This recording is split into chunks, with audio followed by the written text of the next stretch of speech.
Glædelig jul. Glædelig jul, min skat. Glædelig jul, mor og far.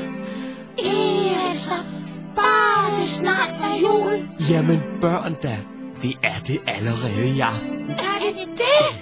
Jubi! Se, nu sneer det. Altså, mor og far, det bliver den bedste jul i år.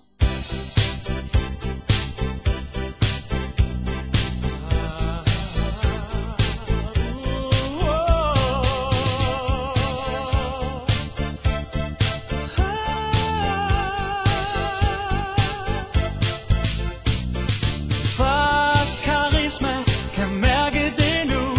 Det bliver årets bedste jul for mig og min fru. Hele familien skal komme. Vi skal have det rigtig hyggeligt. Sidste jul var ikke så god, og året før var ingen af os på telefon. Men nu er alle ting glemt. Vi skal have det rigtig hyggeligt. Nu er det snart jul, børn. Ja, så kommer bedstemor og bedstefar og moster Jonna.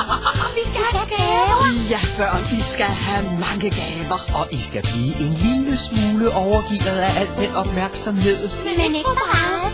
Nej. Glædelig jul, min skat. Lars Christian, min smarte lillebror, ringer på med konen Ellen, der er temmelig stor. Hun bliver altid alt for hurtigt fuld, og så vræler hun og drejer omkuld. Hej, moster Ruth. Og hendes nyeste mand, der siger knægt, og den er sgu da tør, den an. Fjæset der på sit fuldeste blus, når han giver sin Ruth en blonde skovtustrus. Så hyggelig.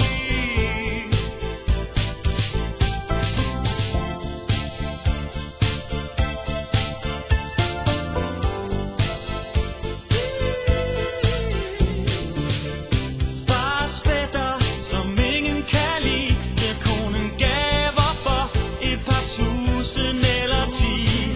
Det er fordi, han har kysset på nogen, mens alle så det, og det var vist ikke på hans kone. Kom så børn, dans om træet, syng bare med på halleluja. Min Gud, min kone kaster sovsen efter Ellen. Jeg står desværre lige midt imellem, og farfar står og lover mine børn, at de får en computer hver af mig, når de fylder 12 år. 12 år. Nej, fætter John har fundet whiskyen, så er freden forbi.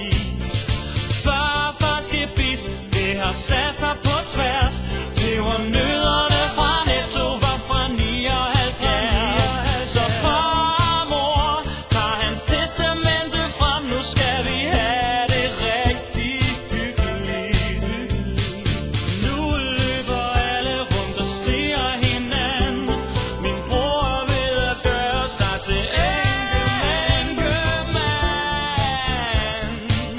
Nu skal vi bare hygge. Nu skal vi have det rigtigt. Nu skal vi have det rigtig hyggeligt. Nu løber alle rundt og skriger hinanden.